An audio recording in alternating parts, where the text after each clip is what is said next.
Bakit ba ako yung gumagawa nito? Ha? Araw-araw ko na nga ito ginagawa sa Boys Town, tapos dito pa?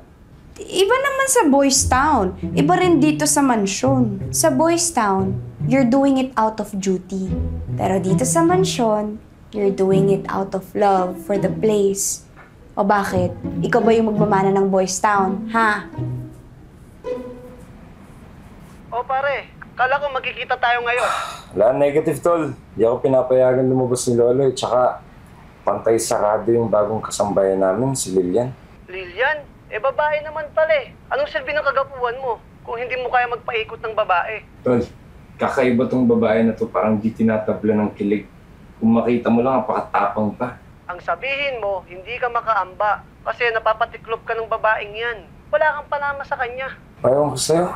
Basta next week, magkita tayo at saka yung pinapagawa ko sa'yo, pre. Ha? Sige, ako na bahala doon. Oo. Sige. Sige. Sir Edward? Sir Edward? Oh. Sir Edward? Ano bang ginagawa mo dito? Yung pananghalian po kasi ready na sa baba. Pwede na po kayong kumain. Talikod. Ha? Wala ho, sir. Teka lang. Sir, huwag naman po kayo ganun. Sige na nga. Kahit anong pagdaanan, di kita pagkakawalan. Pag-ibig na walang kapantay sa gitna ng kalawakan. Sorry na. Lilian. Ewan ko sa'yo. Lilian, sorry.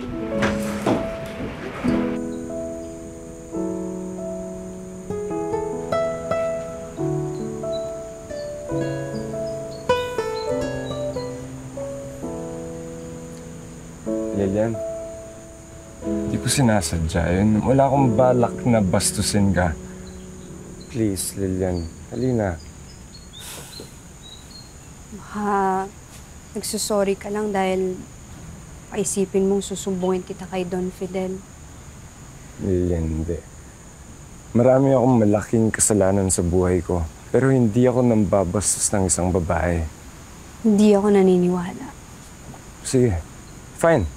Pero gagawin kong lahat para lang mapatunayan sa'yo na hindi ako ganong klaseng tao. Sigurado ka? No. Sige. Sige. Gusto ko, sundin mo lahat ng mga sasabihin ko sa'yo nang walang reklamo at laging nakangiti. Ganun lang ako, sige. Sige, edi simulan na natin. Diligan mo na yung mga bulaklak dito dahil yan yung pinagkukunan ng pagkain ng mga butterflies. Para healthy sila, pero kailangan mo mag-ingat kasi hindi mo sila pwedeng ipasa. Okay. Yun lang pala eh. Sige. Okay. Bago natin makalimutan, kailangan nakangiti. Okay na ba yan? Pwede na. No.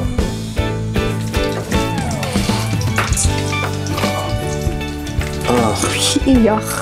Alam mo, ang angas-angas mong tao, pero sibuyas lang yung magpapaiyak sa'yo. Sige nga. Ikaw nga mag-iwan ng sibuyas. Hindi ka iiyak. May gum ka ba dyan? Oo, bakit? Yan.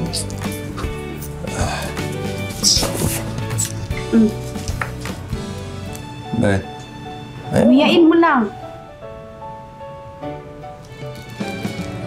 Habang nagsaslice ka dyan ng sibuyas. Ba? Ano ang tunan yan? Diba? Amazing. Sige nga. Julio. Papunta na nga ako. Ang kulit. Palabas na ako ng bayo. Pet? Teka lang. Saan ka pupunta? May pupuntahan lang ako. Hindi ba bili ni Don Fidel na bawal kang umalis?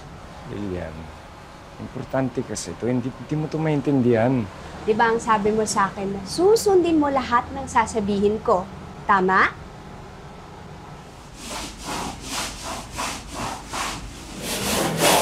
Mukhang pagod ka na, Sir Edward, Ako mapapagod? Alam mo ba, ito yung ginagawa ko araw-araw sa Boys Town. Kahit gawin ko pa maghapon yan, sige. Oh, edi, smile. Mukhang hindi na mapinta yung mukha mo eh. Siguro lucky yung boyfriend mo, no? Alilayan mo lang pag magkasawa na kayo, ha? Hindi, no. Bakit? Dahil nag-break na kayo? Hmm? Kasi,